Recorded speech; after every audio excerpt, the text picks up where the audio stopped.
mai túránk célja a Plitvicei tórendszernek a meglátogatása lesz.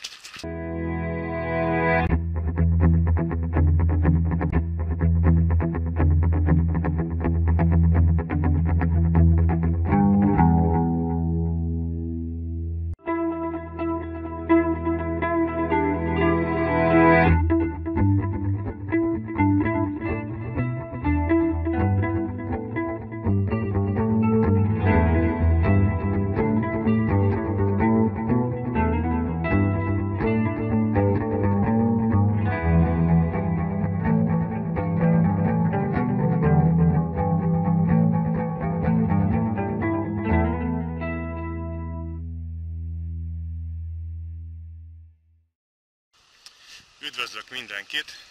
Szeptember 30-a van 2016-ban, és Horvátországban vagyunk. Egész pontosan, hogy is hívják? Rastovača faluban. Tehát a dörzsöltebbek, illetve a tapasztaltabbak már tudhatják, hogy a Plitvicei Nemzeti Parkban vagyunk, és a mai túránk célja a Plitvicei tórendszernek a meglátogatása lesz. Na most még nem vagyunk ott teljesen, igazából a parkolóban járunk, ami most tök üres, de csak mutatom, hogy például ott még egy fél kilométeren keresztül mindenhol autók szoktak állni nyáron. Itt is az egész terület be van töltve, mindenhol az erdők között is, csak a Dolinában nem. Viszont most itt szezonon kívül azért elég nagy a pangás, igazából még egyetlen autót se láttam, csak ott a fák között sejlik elő valami. Tehát talán egy viszonylag exkluzív bejárást nyerünk most, ezzel a kis csellel, hogy szeptember 30-án jöttünk. Aki már járt itt, annak talán ismerős lehet ez a hely. Megyünk fölfele a hídon, és közelítünk az egyes számú bejárathoz. Ha valaki megnézi a szállásról készített ilyen véleményvideómat, akkor láthatja, hogy mi ott parkoltunk, az innen egy 10 percre van gyalog, és olyan rendesek voltak a tulajok, hogy bár a mai napra már nem vagyunk befizetve, mégis megengedték, hogy ott hagyjuk az autót. Ezzel gondolom egy olyan 100 kunát megspóroltunk. No, és itt vagyunk, szuvenír soron, és itt a büfé már elkezdett üzemelni. Itt van az egyes számú bejárat. Mikor legutóbb itt voltunk, az július volt, vagy augusztus, akkor a sor egész odáig a leges-legvégéig tartott ennek a placnak. Most viszont nincs senki, tehát azonnal be is fogunk cuppanni. Szóval most a jegy kifizetése következik. Szóval most kb. 2 perc volt a belépés, legutóbb másfél óra, és itt van ugye, hogy ne blitzeljünk. Figyelmeztető táblán itt minden nyelven szerepel. Egyébként magyar feliratot szerintem nem fogunk látni. Hát nem egy nagy öröm, hogy csak pont ezt az egyet írták ki így.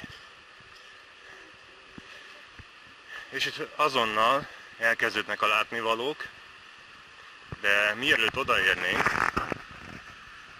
azért itt megnézzük a mai menüt. Tehát különböző betűkkel jelölték a túrák nehézségi fokát, illetve egyetemen azoknak a hosszát. Tehát az A az ilyen, nem is tudom, ilyen a nagyon lustáknak, ez csak itt az alsó tavak és vissza. Aztán van egy kicsit komolyabb, ami már magában foglalja a hajókirándulást is, illetve utána a visszacsoszogást. Majd pedig van egy egész komoly, mert tulajdonképpen mindenhova elmegy, és aztán busszal hoz vissza, illetve a legesleg keményebb, ami egy ilyen kimászást is tartalmaz itt fönt, és igazából az egészet lábon teszi meg, tehát nincs buszos visszatérés. Na most szerintem valami kombinációt fogjuk ennek tenni, ugyanis föl szeretnénk mászni ide a szikla tetejére, a kilátás kedvéért, itt legalábbis. Ugye itt a Veliki Slap nevű legnagyobb vízesés mellett, de valószínűleg azért ez a rész ez ki fog maradni, ugyanis ez inkább ilyen teljesítménytúrás rész. Na most ugyanez ilyen hegyvízrajzi térképpel, illetve itt a tavaknak a nevei is szerepelnek, legalábbis a nagyobbaké. Tehát a vízi túra az ugye ezen a Kozjak tavon lesz, elektromos hajókkal. Egyébként az összes jármű az elektromos meghajtású itt a Nemzeti Parkban, ami nyilván környezetkímélés hatását akarja elérni. Nos, az előbb már emlegettem itt a Veliki Slap nevű nagy vízesést. Ez itt az első vízesés tulajdonképpen. Ez egy egészen más vízfolyásnak, Plitvice patakon van ez az esés. 60-valahány méter magas, és hát igencsak meggyőzően néz ki.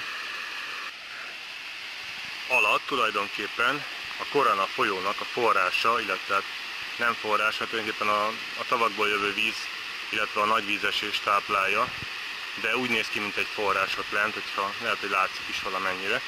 Ilyen szép kis medence, és onnan ömlik ki aztán a Korana folyó, ami meglehetősen bővízűen több 10 köbméter vizet szállít csapadékosabb időszakokban. Tehát az ott szemben a legmagasabb vízesés, a Veliki Slap, ez pedig a második legmagasabb, a maga 20-valahány méterével, de ennek a nevét őszintén szólva elfelejtettem. Úgy egyébként a Nemzeti Parkban 16 tó van, különböző méretű. A legkisebb azt hiszem 0,4 hektár, a legnagyobb pedig 81 hektár területű. Mélységük is össze-vissza változik. Talán a legnagyobb mélység az 47 méter, ez a legnagyobb tavon van természetesen. Nos, ezeket a tavakat mintegy 190, illetve 200 vízesés köti össze, tehát hogy minden egyes ilyen kis szálat külön-külön megszámoltak. Ez vízállástól függ, hogy hány darab egész pontosan. Ugye ez a legnagyobb, mint amit már mondtam, de igazából ez a túra most vízesés számolásból fog összeállni.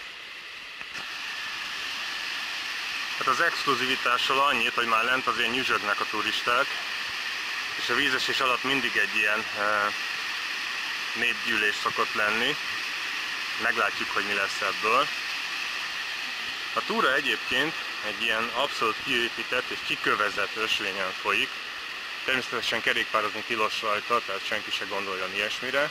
Amúgy persze mondjuk lehetne, hiszen mondom olyan, mintha a városban járnánk. Én amúgy nem igazán vagyok az ilyen kiépített túráknak a híve, de hát el kell fogadni azt, hogy igazából amíg itt kiépített út van, addig járhatnak a turisták, ugyanis a Nemzeti Park területének többi része az nem látogatható, hogy a vadállományt ne zavarjuk. Ugyanis itt ebben a parkban, bár nagyjából ilyen 6-700 méteres dombocskák között van, de itt medve is előfordul. Igazán azért így fentről lehet élvezni a kilátást, a gyönyörű azúrkék vízű tavakat. És hát ott látszanak ezek az alsó tavak. Azt hiszem 4 darab van összesen, és ebből látszik ott egészen messze egy, ez a kicsit nagyobb, még egy, és a legutolsó pedig, amiből a folyó eredt. Nos, hát itt látszik az, hogy lőttek az exkluzivitásnak, ugyanis ott egy egész, nem is tudom, mint reggel a metrón olyan tömeg van. De hogy ne csak azt mutassam, most már közelebb vagyunk a vízeséshez, most ideig ez így lesz, egyre közelebb és közelebb kerülünk hozzá.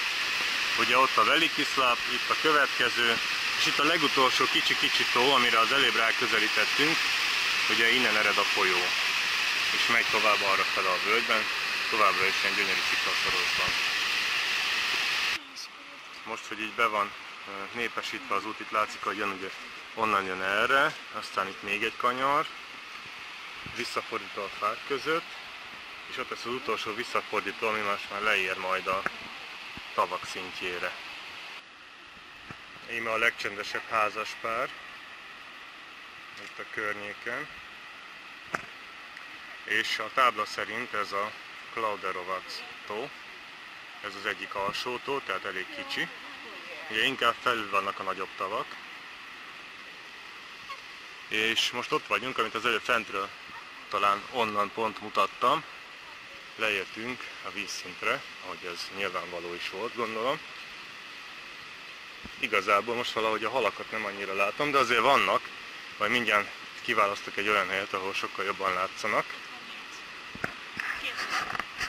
Sok van, sok.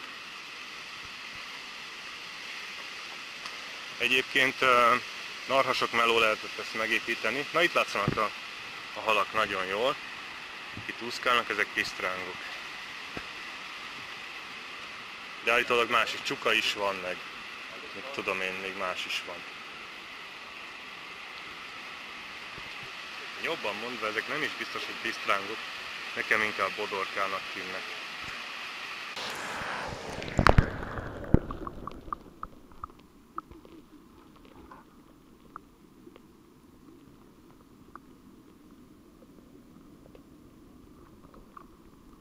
Szóval abba kezdtem bele, hogy azért ez hihetetlen munka lehet megépíteni ezeket az utakat. Ugye itt látszik, hogy ilyen farönkökből van megcsinálva, hogyha valamelyik károslik, akkor rögtön cserélik is, tehát hogy mindig tip-top állapotban van. És ha valaki látta már a Velebitben készült videóinkat, ott van egy ilyen Premuziceva Staza nevű turistaút, amit az öreg Ante Premuzic tervezett és készítetett. Nos, ezeken az utakon is ő dolgozott többek között. Egyébként az a ritka pillanat van, amikor szinte senki nincs a környékemen, úgyhogy itt most megmutattam a gyönyörűséges napfelkeltét, illetve majdnem napfelkeltét, viszonylag még korán van, itt az azúrkék víz fölött. Ami nem csodálom, hogyha valakit úszásra csábítana, és az igazság az, hogy valameddig szabad is volt itt fürödni. Lehet, hogy nem pont ezekben a tavakban, de itt a környéken valamelyikben, gondolom a legnagyobb tóban egyébként. Viszont állítólag valami halálos baleset miatt, vagy több baleset miatt is, ezt beszüntették és betiltották. Úgyhogy most már tilos a fürdőzés, akármennyire is csábítana. Beértünk itt egy ilyen hatalmas sziklafal alá, és ugye ott a sarkon túl, hogyha ott benézzünk, ott van az a kis fahíd, ott azon túl lesz majd a nagy vízesés, hamarosan. Így útközben pedig rengeteg az ilyen eligazító tábla, tehát azt is mutatja, hogy most éppen melyik nehézségi fokot járjuk, és hogy melyik nehézségi foknak merrefele van a folytatása. Nos, a nagy vízeséshez viszont mindegyik nehézségi fok elmegy, tehát azzal kezdünk. Itt pedig a nagy vízesésnek a kifolyója, ugye ott alul van az a kis tó, amiből ered a folyó, látszik, arra fele folyik el. Illetve szép lassan látszik ez a 20 méteres vízesés is. Szóval a második legnagyobb vízesés, amelyik itt látható, illetve a szikla túloldalán is van még belőle, ez kicsit úgy be is villan, a neve a Galovacski Buk. És itt a lábunk alatt is egy egész komoly vízesés zuhan le a mélybe. A felső kilátókra, amik ott a szikla tetején vannak valahol, itt lehetne fölmenni, de ez valami miatt le van zárva, és ha jól emlékszem, tavaly augusztusban is le van zárva, holott itt a piktogram azt mutatja, hogy Ugye én ezt úgy tudom értelmezni, hogy télen tilos, de hát ez úgy néz ki, hogy állandóan tilos. Mellettünk viszont itt a Veliki Slap, majd egy kicsit talán még közelebb is tudok menni, csak itt mindig ez a népünnepé van. Egy olyan geológiai érdekesség látható itt, a karstvíz, mikor így kiér a szabadba, akkor fölmelegszik, és ezáltal a mésztufa kiválik, vagy a mésziszap jellegű anyag kiválik belőle, és ilyen gátakat, az úgynevezett mésztufa gátakat képez. Itt nagyon jól látható ebből egy néhány. Igazából a plitvicei tavak is így alakultak ki. Most itt fölhágtam egy ilyen itt maradt hatalmas sziklára, közben itt megy a szelfizés, meg a fényképezés, meg a filmezés, viszont én vagyok az első. Tehát igazából nem is egy ilyen lentről felpanoráma kell a vízesésről, Veliki Slapról, hanem egy ilyen körpanoráma, ugyanis most elég sok víz van benne. A vízesés maga 78 méter magas, és a Plitvica patak táplálja. És nyáron azért eléggé ki szokott száradni. Legutóbb, mikor itt voltunk, akkor nem volt ilyen tüneményes. De hát most szerintem a látvány az magáért beszél. Most nem tudom, mennyit ér bele a kamerába, de azért 78 méter az azért elég sok. Éppen csak 2 méterrel marad el az általam látott legnagyobb vízesésről, a Nagy-Fétontól, ami a Bihar-hegységben található, és arról is hamarosan lesz film. Úgyhogy tartsanak velünk, folyamatosan és rendszeresen nézzék a csatornát. Az, hogy karszvidéken vagyunk, az eddig is evidens volt, itt viszont látható egy hatalmas barlang, illetve ott pont a fa mögött következő nagy barlangszáj, de oda most mindjárt be is fogunk menni. Nem egy szenzációs látvány különben, de azért megmutatom. Szóval itt az előbbi barlangszáj most közelebbről, ilyen hatalmas barlangi tóval, valószínűleg itt a járat még folytatódik is, viszont nyilvánvalóan nem lehet bemenni, a víz az marhára mély. És hát barlangba se jártam még így, de a tény az, hogy ebbe lépcső vezet. Szóval igazából ott a másik vége, és valószínűleg egy ilyen kilátóra lehet majd fölmenni. Ezt most meg is kíséreljük. Most hát egy ilyen kis kilátóra is értünk, ténylegesen. Innen látszik a nagy barlang belseje. Valamint egy meglehetős kilátás az eddig megtett utunkra. Tehát ott valahol a szikla mögött, azon a részen, ahol egész messze látszanak, hogy mozognak a turisták, ott jöttünk le, nagy vízes is ott a szikla mögött, meg ezen a pallón itt végig. És még tovább is megyünk, ugyanis a barlang még erre is folytatódik egy ilyen kisebb járatban. Most hát a barlang az ennyi, és akárcsak Magyarországon az ilyen eldugottabb helyek egyúttal szaróhelyként is üzemelnek, és meglehetősen pisi szag is van. A barlang félig meddig építve van, ez a fajt legalábbis egész biztosan mesterséges, és hát lépcső vezet mindenhova. Ott amúgy látszik is, hogy az út ott fölfele szerpentinezik. Most meglátjuk, hogy mi a vége. Van-e fenti kilátó, vagy csak simán sportolunk egyet. Nos, hát itt sincs teljesen sötét, és azt kell, hogy mondjam, hogy a barlang az abszolút dísztelen. Legfeljebb a méreteivel lehet látni való, azok viszonylag tekintélyesek, így nem rossz így a kimegbelátás, de hát mondjuk egy Csodavárhoz képest azért ez eléggé vékony. De azért ne ne szóljuk le, nem rossz az a maga nemében. Mondjuk vaskorlát és beton mindenhol, tehát fene tudja. A természetközeli élménynek annyi, az biztos. Na hát újabb szaróhely, ez is csak egy ilyen kis fülke. Az elszólt papírokban azért lehet tudni, hogy mire használják.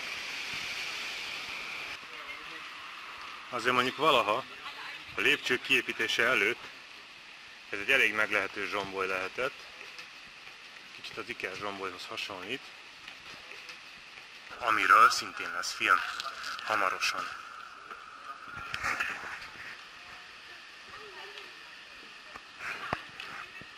Feljebb szerintem nem megyünk, mert igazából csak egy ilyen felső útra visz ez a lépcsősor, és szerintem legalábbis vízközelből jobban mutatnak a vízesések. Következő kis tó a Gavanovac, és itt újfent prímán meg lehet figyelni a mésztupa képződést. Egy ilyen kicsi mésztupa gát van, és igazából az is látszik, hogy a beesett dolgokra is nagyon hamar rárakódik ez a mésztupa. Állítólag ilyen 1-3 centig tud nőni egy év alatt. Itt látszik jól, hogy a vízbe került ágakra is már hogy kirakódott a mésztupa. Ott azok sokkal-sokkal vastagabbak lettek, és előbb-utóbb a kőzet részévé is válnak. Itt lejjebb már az látszik, hogy a törzset aztán teljesen benőtte. A következő viszonylag szép vízesés. Igazából a fáktól eléggé kevéssé látszik, csak ez az ága, ott van még egy ága neki, illetve itt alul ez a mésztupa gáton átbukó kis zúgó. A neve pedig ez a Milke Trine.